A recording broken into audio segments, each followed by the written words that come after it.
คุณพระพุทธเจ้าเป็นในเพื่อนของเฮา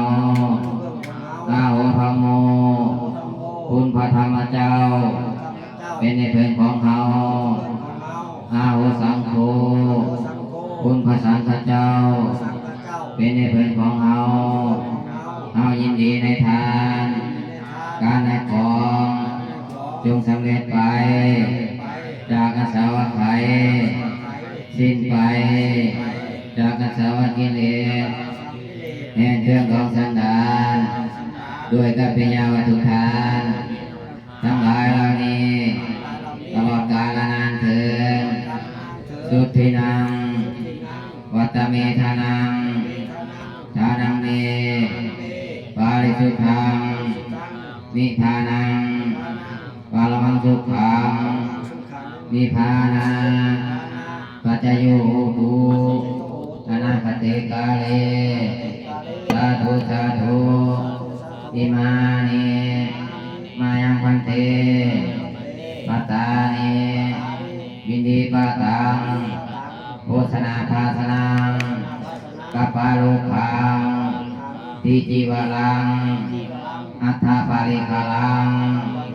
ตัสสะภูสังมัทุภูพังภาษาทังสัพพะริวรังภิกขุสังฆสาโอโนชยามาสาธุพันเตภิกขุสังโฆอิมานิมายังพันเตปัตตานิวินดีปะตังโภชนาทาสนังอัฏฐปาริคลัง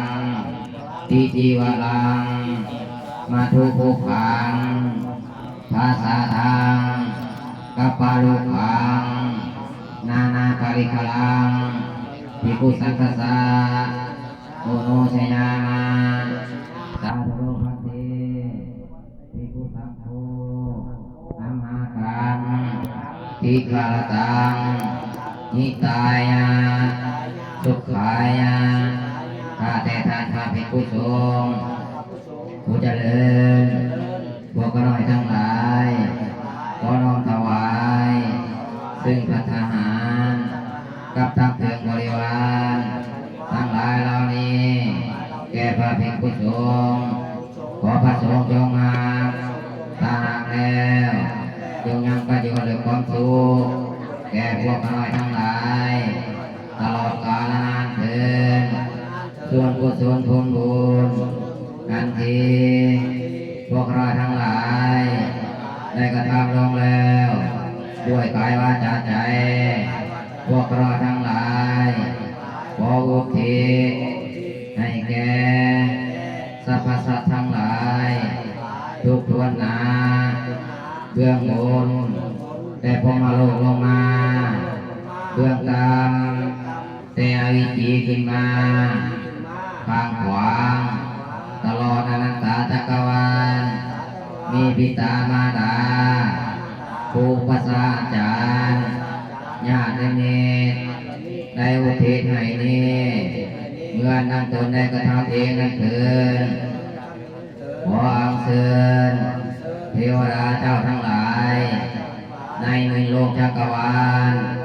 จงชวนการมหาเอาส่วนกุศลผลบุญอันที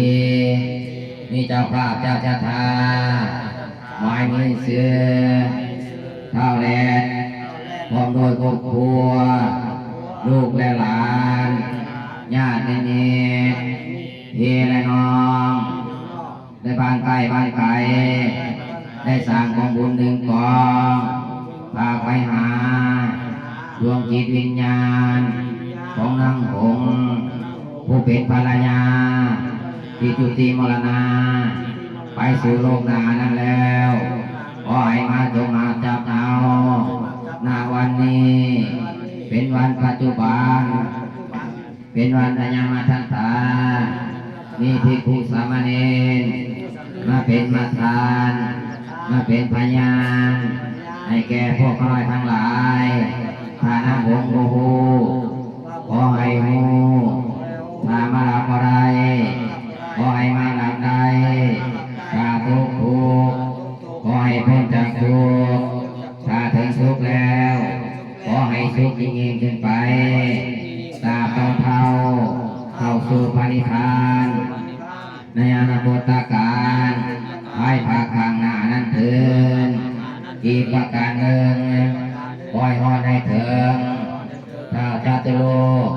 กบาลทั้งสี่ที่ตั้งอยู่ในยุติธรรมคอยฮอดให้ถึงเจ้ากรรมในนายเวรเป็นต้นว่าพวกน้อยทั้งหลายได้ทำสั้นให้ตายได้ตัวก็ตายเป็นการลำบากมีหมูและไก่งัวและควายพวกน้อยทั้งหลายได้ใส่เกลือและเอาแห้งขอให้คุณโทษโทษาวิญญาณปารมีสัมปันโนอิติปิโสภะคะวาปัจจยทานังสมาธิญาณิปัจจยทานังสมาธิญาณิอาสมุลโหศิลาทานังสารานิ